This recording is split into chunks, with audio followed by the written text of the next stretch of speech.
Anyway, I think this is actually a really good setting for a noir story of this, like really nice-looking city, but in reality it's all kind of fake, and it's all built upon, like, horrible stuff.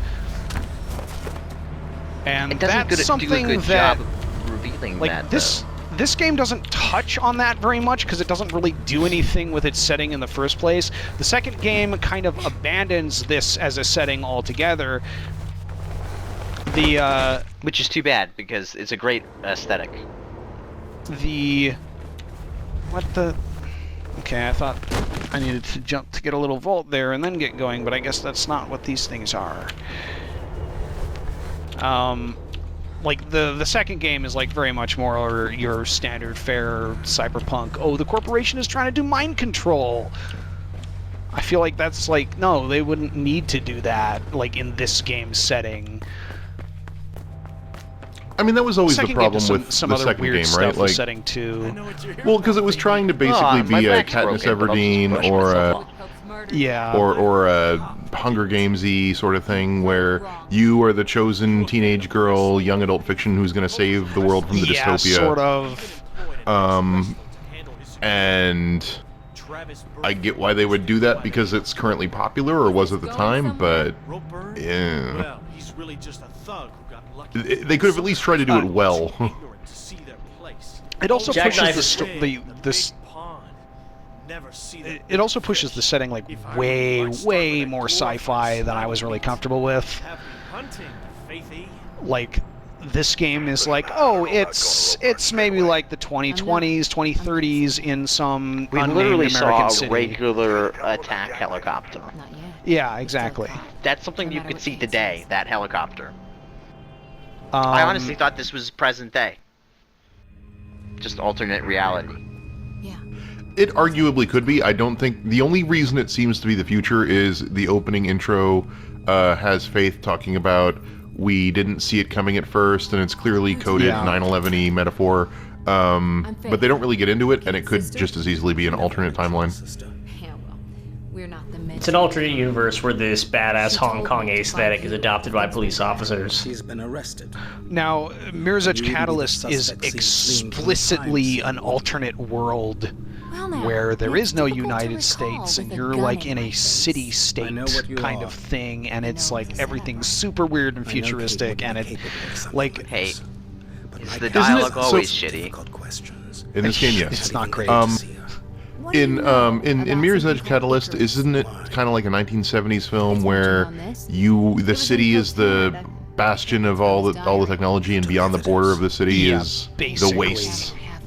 Yeah, exactly. And I felt like that, like, it didn't need to do that. That was another jump in suspension of disbelief that it's asking me to make, because it didn't really do anything with that extra setting. Like, there wasn't, like, it didn't need to be crazy, weird, sci-fi alternate Earth. There's a part where Faith just has to go out to the wastes, and it's just like a mile flat Badlands. It's not. You don't ever go out there. She's just running around this completely flat, featureless landscape. So, we just saw another scene that like, this is a character trait that I feel like Rihanna Pratchett is trying to force onto Faith that doesn't come through. This has been said a couple times now, where running is what I do best, or like when her sister was telling her, you know, I can't just run like you, I have to face my problems. I guess they're trying to make it sound like Faith just likes to run away from her problems, and which she's not doing at all. No, and the arc never comes up, really. It's just sort of a thing that they say a lot. It gives it this, like, illusion and texture. You have to wall run You wouldn't understand it, Chris, because you're not on the Mirror's Edge. Running is what I do best, Faith said, single-handedly solving the greatest political controversy and conspiracy of all time solely through wall running. It just bugs me. Like the loose ends are almost insulting in the sense that they feel like like they're trying to give you the sense of having a purpose and a structure when there is nothing there, and that bugs me. Yeah. I almost would prefer this being an abstract game of just get from A to B. I like it as a concrete thing, even if it doesn't really work, just because, like, that's like I guess I feel like abstract games are kind of a... oh, that didn't go so well. Abstract games are easier to do, I feel like. And I can see this being like an abstract indie game, and I like that they tried to do something concrete. I'm honestly surprised we have not really seen an indie game try to do this. Yeah. At all. This is something I'm sort of shocked we haven't seen. In all of the indie games, I've played a few first-person platformers. Nothing that tries to do this particular take on it, or anything close to this particular take on it. Just like a slick Unity free-running game.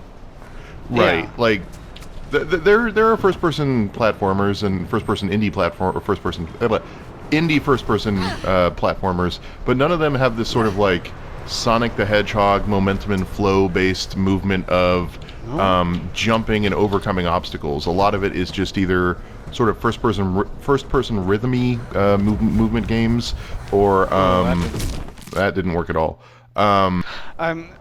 Again, like, I'm still trying to remember how this... Oh, wow, we're back here. Like the controls in this game are a lot more... Also, for the record, weighty. we are... I imagine Josh has beaten this game 2 or 3 times. We are breezing through this game compared to what most people's playthroughs would be. A lot of what this game's playthroughs are the first time is figuring out where to go. It really does feel a little more puzzly than what we're making it look like. Because it really is sort of like, I know I have to get up there, how do I get up there? And figuring out what moves you could do to do it. I can't just grab that. Yeah, the comparison to Portal, like, when I was playing it for the first time, that really was, by far, the game I think that felt the most like it. Yeah.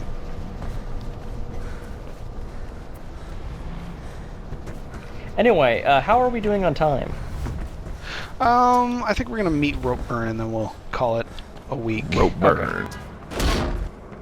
That's a wonderful name. Is that like a call sign, or is that his actual name? He's a wrestler. Wrestling name? Okay. I guess I can forgive it, if only because I don't know how much Mumbles would yell at me if I made fun of it. He's a wrestler because maybe they've set aside this huge budget for you to fight this big wrestler brute character in a big boss battle. Go back. Do we want to find this thing? Well, I just want to point out that it's weird that the symbol for the Resistance is the eye thing that is your eye, and you are Faith, and does everybody in the Resistance have the eye thing, or... Yeah, maybe it's like she got that tattoo. I was wondering why she had that tattoo. Honestly, it feels like almost out of place. So maybe it's like, this is the symbol of Resistance, but then that's a really bad thing to put on your fucking eye. I feel like it's not so much a symbol of the Resistance. Like, that's the other thing I think that Catalyst screws up. It's not the Resistance versus the Authority, at least not in this game. Implicitly, it's supposed to be this, like, hidden underclass that the super rich people that live in the super white, colorful city more or less ignore. And Faith moves back and forth between them, and that, I feel like, and I have no evidence for this, and I'm pulling this completely out of my ass, but I feel like in the original drafts, that tribal tattoo would have been part of, like anyone really into the underground would have had way more tattoos, and anyone that is sort of the fancy upper class people with face tattoos. Right, and I want to say that those character designs are holdover from whatever the original idea was for that. Again, pulling this out of my ass, but inferring from what's in the text. Come on, that run-up won't last long. None of them will, right? The precious Project Icarus will be fine. I'm just reading this dialogue and shaking my head. Yeah, the dialogue in this game does not land. 4 p.m., okay? Don't freak, they ain't finished building it yet. You have to fight a wrestler. So far, that's weird. My favorite line so far is, sister. She didn't mention that she had a sister.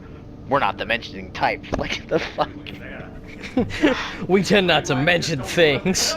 We don't, well, like, oh, we're out of salt, but I'm not gonna say anything because we don't like to mention things. Oh, the toilet paper needs to be changed, but I'm not gonna say anything because you hold the door we for don't Faith, she just things. walks. You hold the door for Faith, she just walks through without a word. You're like, don't mention it. She's like, we're not the mentioning type. The absent-minded conspirators. What? So this is one of the first rooms I really like. This game really That's clearly this not the way room I'm supposed to do it. Yeah, see, this is one of the first real puzzle rooms. Like, the rest have been pretty linear. This is more like, okay, you're in a big-ass room. How do you get from A to Z? And people misunderstood, like, hey, this room is a puzzle room for, like, oh, this needs to be open world so we can find any way from A to Z. And that's, I think, the puzzle rooms like this are the root of why people started saying this needed to be an open world game, which was not right. I used to remember how to do this fucking room. It's been a while. I'm trying to remember what the fuck... I played twice in the same time period, this game, and this is I played the very first, like, rooftop section, and then this, which was a bad transition, by the way. Fuck that bar. I was very confused. I have to say that as far as, like, game feely things, as far as game feely things go, and they just find you standing in a pile of broken glass with bleeding forearms, just like, what the fuck were you trying to do? Alright. As far as game feely things, I really love anytime you have to bust through a wall or a piece of glass in this game. It feels really good. Especially when you do it at full speed. In a way that busting through actual broken glass with your bare arms does not, for the record. What makes it feel good, I think, is that there's there's a hole in that. Why is there a missing pane of glass there? There's a hole in that. Explain a few things that I was wondering about. But like, you know when you do it right and you know when you do it wrong, because like we just saw Josh kind of fuck it up a little bit, and it doesn't feel as good when you do it wrong. It feels really good when at max speed you hit dead center of a window or a door and you just burst through it.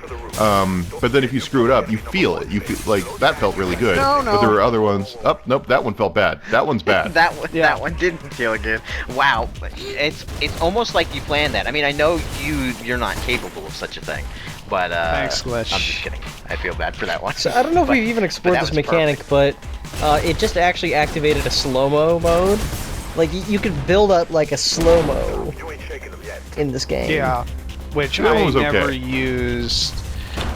I don't know why I did that. Why did you do that? You could wall run. I'm used to first-person shooters where you jump across and grab onto a ladder. Hi, guys. The door was already open. Oh, is this how we're doing it, huh? Alright, well, I guess we'll just reset that. See, if you're faster there, they don't come through the door until you're already past. If you're a chump like me... So, I've already mentioned this a few times, but this game does seem to have a lot in common with Sonic in terms of its philosophy regarding speed. Yeah. Like, you slow down if you screw up, and it's all about maintaining momentum, which again ties into that whole parkour sense of flow thing. But that is really sort of, I think, the game's emphasis is on focusing on keeping your flow up and keeping movement forward as high as possible, and your speed up.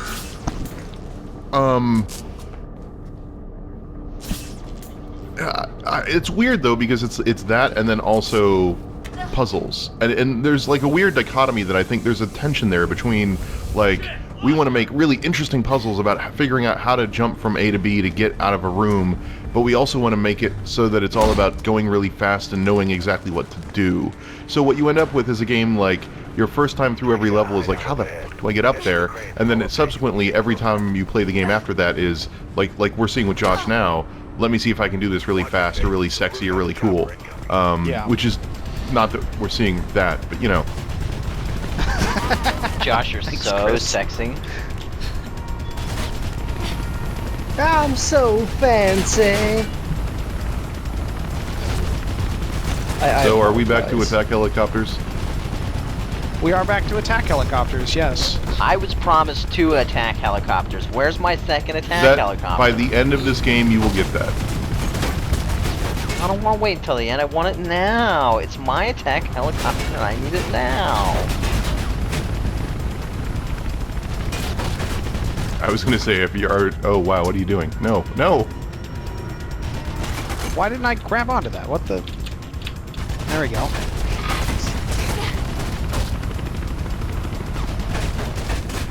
Like, this game is generally pretty good with communicating where you need to go, and I especially recommend that you, like, leave the runner vision on. Like, it's a really clever little thing where it highlights for the people that have not played this game, the runner vision is the thing that automatically colors certain things red. It's supposed to be Faith's instinct on where to go or where to jump. Oh, we got this shit. This is one of the first combat bits that really sucks. Yeah, it's not really possible to get through here without fighting these guys.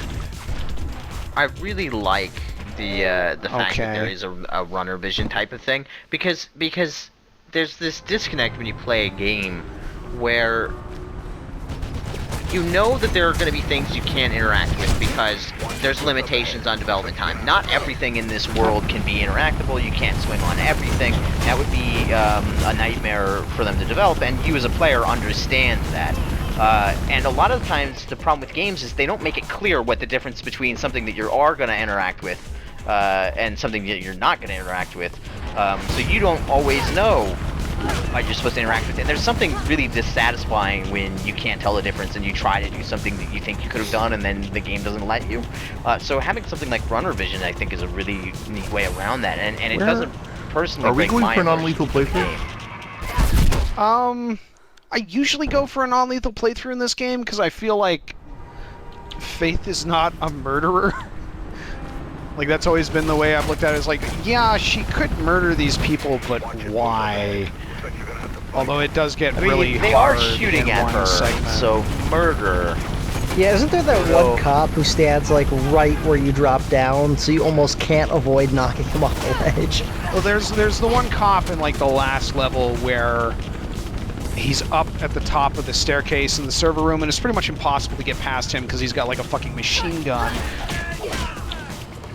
So isn't executing a disarm usually like an instant knockout? Oh my god.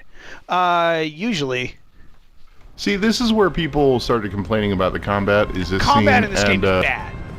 It's bad because it's super lethal. It's really hard to kill the bad guys, and you know it's an option to not kill anybody. Very finicky. And that's where the time slowdown mechanic comes into play, but everyone forgets it's a thing. And this is where, like I said, the guy said that we have this in the game to make this game last longer. Because otherwise we would be done with this level already, and we'd be moving on, and the game would last 4 hours instead of 6 to 8.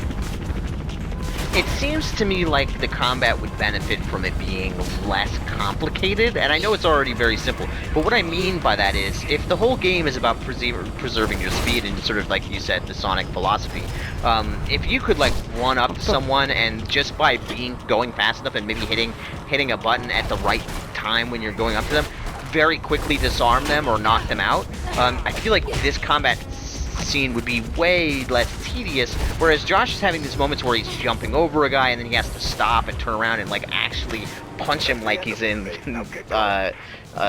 Nice. I don't know, like a... I like the Assassin's Creed kill Goomba there. Stomp is... abusing Goomba Stomp is a good way to get through some of these areas. Yeah. So, but I wish that the combat was a little more fluid like that. It seems a lot like of stopping. I've heard mixed things about how they handle it in Catalyst. It's worse. Oh, that sucks. Because so I know what everyone like, wants is, like, movement to be the way you fight in combat. Like, if you can... It's not that at all in Catalyst. Like... So the thing that everyone was saying as feedback is, like, this game would be way better if it wasn't an actual shooter, if there was no shooting in it. And what they took that to mean is, like, we should take the shooting out so you don't have guns as an option, but we should still have combat. Which was not what I think most people were asking for, really. And the result is this, really like, like the guns kind in this of game. janky melee system. You can't use guns. You're not allowed to pick up guns ever in Catalyst.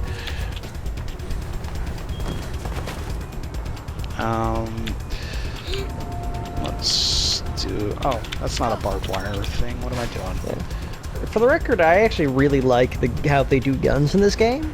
They're very kinesthetically pleasing to use, and they feel very desperate for Faith, because firstly, she doesn't have a holster or anything to put them away. So when she's done with them, she throws them away. And Yeah, when she's you done get with them, one clip. by that I mean, yeah, you get whatever magazine is in the gun. You get to finish that off. You don't have an ammo counter, but they're as powerful as guns. So it feels like a very kind of desperate and like it's not suited to her, but on the other hand, if you know what you're doing, it's it's a perfectly reasonable way to resolve an area full of enemies. I'm just watching this and cataloging all the stuff that's only possible because of physics, like the billowing, the tarps. Yeah, this is a level One where of the my tarps favorite. come out as something really cool. You look at them Well, here. they get One of my shot. favorite little touches they've had Yeah. is the tape on the vent. I thought that was really cool. I don't know if See that? anybody That noticed was that, cool. but in the air vents. Yeah, this is the physics I really like. stuff. Yeah. What am I? I like the way what the am I tarps doing make the here? light blue. Oh, too. I know. Right. Yeah. Right. It's one of the best uses of gaudy colored lighting I think I've ever seen. Is this game because everything is so monochrome that it totally makes sense that the sort of the light would This diffuse is the part off where into most people's lethal playthrough or non-lethal playthroughs go, oh wow, okay, all right, I guess like mid jump kick he pushed me or something. I mean, if he was shooting you with a shotgun, you wouldn't have even gotten that far. He didn't to be shoot honest, me with a in that corridor. shotgun though. Yeah, it looked like he shot you once, and then you kept running. If you shoot a Faith, she retains her momentum too, which Oh, actually crap. is not true. The game cancels your momentum when you That die. didn't. All right, there we go. Bye. How are you failing to kill this guy? No, See you Most later. people kill him how is like this non-lethal?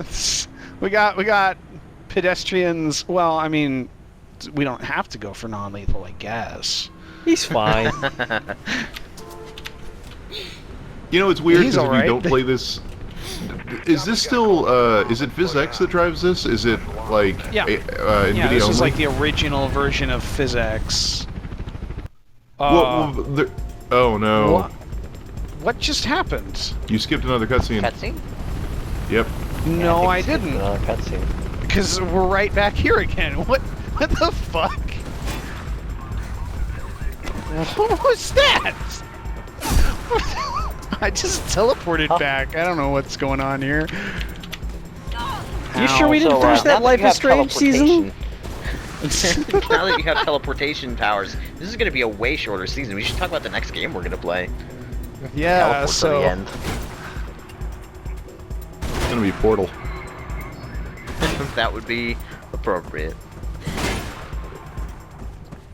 Mirror's I do love Edge, this. but Here we Faith has a go. helicopter. So, here's a thought as I think we wrap up this week. A lot of games have set piece after set piece after set piece, like Half-Life, and I tend to think of those games where every single level I go, oh Jesus Christ, I fucking hate this level. Like Half-Life 1 in particular, I do that too, where like every level that loads, I'm like, oh, it's the one where we're on the train tracks. Oh, it's the one with all the head Yeah. crabs. Oh, it's the one with all the surface tension helicopter. Like, even though I like the game, for some reason I hate every freaking level in that game.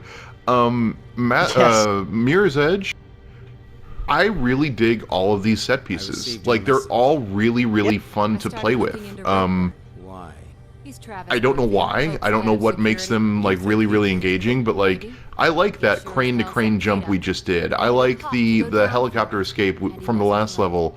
I love the intro scene. I love some of the stuff we're going to get to in subsequent episodes. I love the aqueduct we just did. Every one of these levels is memorable, and I go, oh, this is really cool. And that's something I don't normally say about games. For the record, Chris, Man, I call that. this guy has pulled his gun again on you. This is the fourth time. We've met him twice, and he's done it twice each time. Or no, he did it 3 times the first time, and then once again here. The fuck is with this guy and guns? I can't he's get really over that. I'm bad sorry. at getting people with them. And, So and look he at needs what we're to, like, gonna get do all the too. practice I wonder how we're gonna respond to him drawing a gun on us. Oh, we disarm There it him, is again. and then he pulls the gun again, And for her sake, I'm gonna let you go.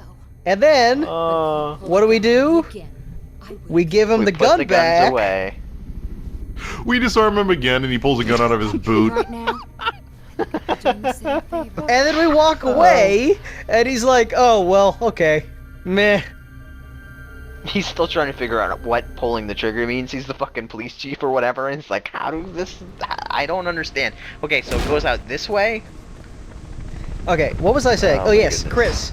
That phenomenon you're describing with Half-Life. I call that the Highlander the series effect. It looked like a CPF one to me. Do you like God, Highlander the this- series, Wertskarn? Yeah, I really like that show. Okay, do you want to watch literally any episode of it? No. Why is warning high voltage in my subtitles? What is this? That's the end card right there. Warning high voltage. Warning high voltage! Spoiler warning may cause electrical burns.